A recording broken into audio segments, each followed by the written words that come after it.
Hey guys, I'm Charlie Ware here, your leading expert in natural pain management and other chronic diseases. I'm going to talk to you today a little bit and kind of quick about hydration.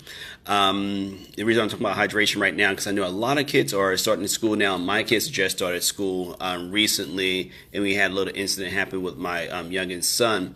So excited, and he forgot to hydrate himself enough, and he actually ended up getting a little bit sick on his second day at school, and missing his third day at school this year, which is very, very rare for him. But what actually happens is almost every morning, we have the kids drink, of course, water, like nutrient-rich water.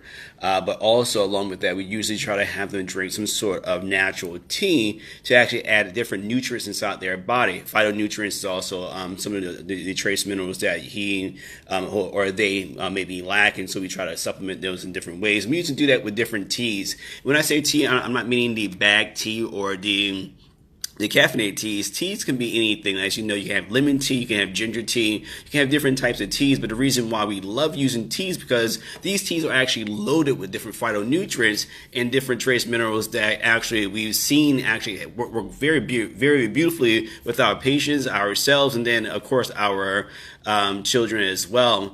And my kids, I have four kids. They all had different tastes. One likes ginger, one likes lemon, one's like lemon and ginger. So we try to introduce them to different things, but all of them are designed to do different things. Whether it's to just hydrate them with their phytonutrients, or also help their stomach out, or we actually put tulsi or holy basil in some of their teas, especially my older two, since they have that test anxiety, things like that. So it helps to calm them down a little bit as well. We actually have different teas. My oldest daughter has sickle cell trait, like myself, things of that sort. So we actually add different things to her tea to actually help with her blood production and things of that sort too. So again, it's a great way for you to be able to give your kids the proper hydration, but also give them the different nutrients they will also need. So I'm going to give you a few examples and try to figure out how to turn my camera around so I can show you on my plate some of the different teas and how they actually look. Like I say, it's not the black tea or even green tea that I would normally drink. It is actual different, nutrient-based things as well. So let me turn the camera around really quick. So as you guys will see, this is the plate that I just put together, different things we actually give. So I'm going to start right here. You see all these things right here? This is actually the cardamom that you would have as a spice. This is a Thai blend, Thai herbal blend that I normally drink in the morning. Aids in digestion, helps calm down the gut. You see some cardamom inside here. You see some fennel inside here. These actual rose petals as well. Some ginger, some cinnamon, things like that. That's all good for digestion. Also, there are great adaptogens as well, which means this helps my body accept different stressors and not help me my body over respond to different stressors too. So it's really, really good for that. And it's something that my wife and I, we drink all the time. And, I even have this after our dinner, to help me digesting the food from that. But it's one of my go-to morning things as well. My wife also loves this one right here. This is a green tea mint. A green mint tea as well. Again, the green tea is not designed to actually give her caffeine, but it will, that green tea has some ECGC inside there, which is anti-inflammatory to her gut, but also the mint is designed to actually add nutrients to her body. But more importantly, the mint's been shown to actually decrease the respiration and actually the stress levels in the body as well as actually, of course, aiding digestion, and actually been shown to do some novial, which is like joint and ligament repair as well. So mint is a very, very good thing. And actually this right here is actually just the pure mint by itself. So you can also have that as well. These are actual rose leaves right here. And rose has been shown to be good for cardiac things. It's very high in vitamin A, the B vitamins and things of that sort. So it's been able to, a lot of things that's doing break contact with the arteries too as well. So we love giving my older daughter that. This right here is actually, if you look very closely, you'll see the ginger, you'll see the clove, you'll see even bay leaf inside here as well, which again, it actually helps to get rid of different intestinal parasites as well. So, my young kids who are just started school, I like to give them a little bit of this in the morning I sort of try to sneak it into their drinking because of the fact that, again, being around, kids, young kids especially, there are different parasites that they may pick up in their sandbox and things of that sort. So I like to make sure that their gut's well protected. Because it has the mint, the ginger, the cardamom. Cardamon's not inside this one. It's a bay leaf, and also the clove inside that one.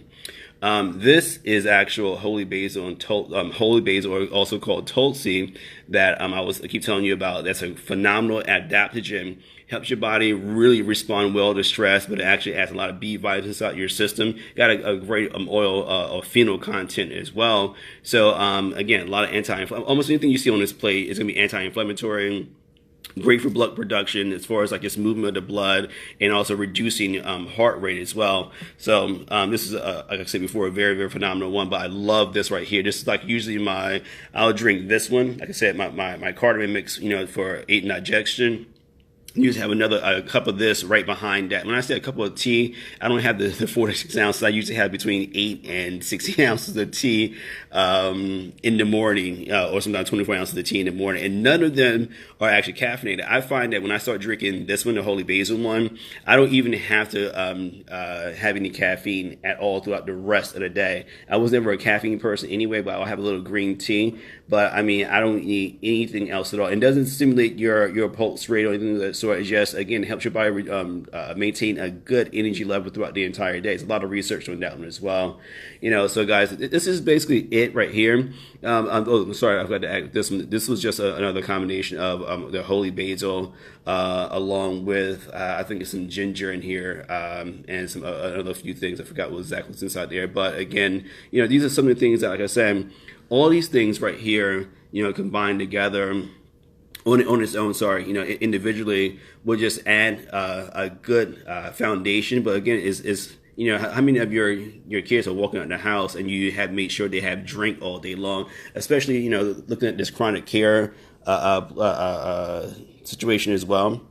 We're back. So, especially looking at individuals, with sickle cell disease or diabetes or hypertension or any sort of chronic situation, you got to make sure you're well hydrated. If you're not well hydrated, you're just asking for a world of hurt. So, if you're able to combine some of these nutrients inside there, or some of these chemicals inside there, teas, not chemicals, and the phytochemicals they actually have inside them, you're just giving just a better chance of being anti-inflammatory, reducing the rate of inflammation inside the actual arterial wall itself, and actually allowing the body to absorb as many nutrients as possible. And that's what we're really looking for. So as soon as we're able to actually hydrate my youngest son, he was fine. He's good to go now. He's back to being, his normal crazy self.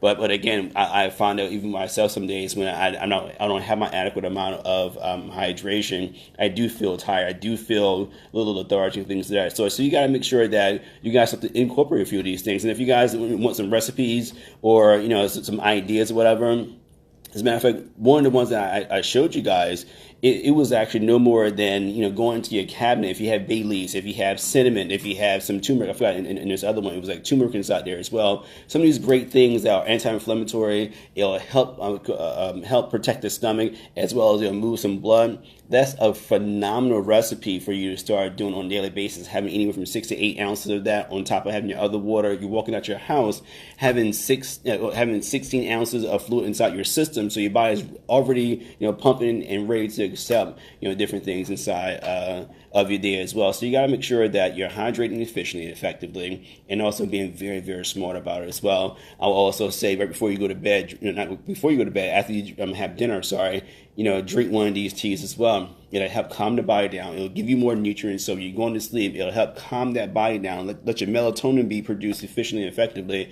and you'll be good to go. So again, Dr. Charlie Ware just giving you a few tips on how to hydrate, the importance of hydration, and the reason why is actually easy to do it if you actually are mindful about it as well. So if you guys have any questions, feel free to give me a shout out. I'll be talking to you guys real soon.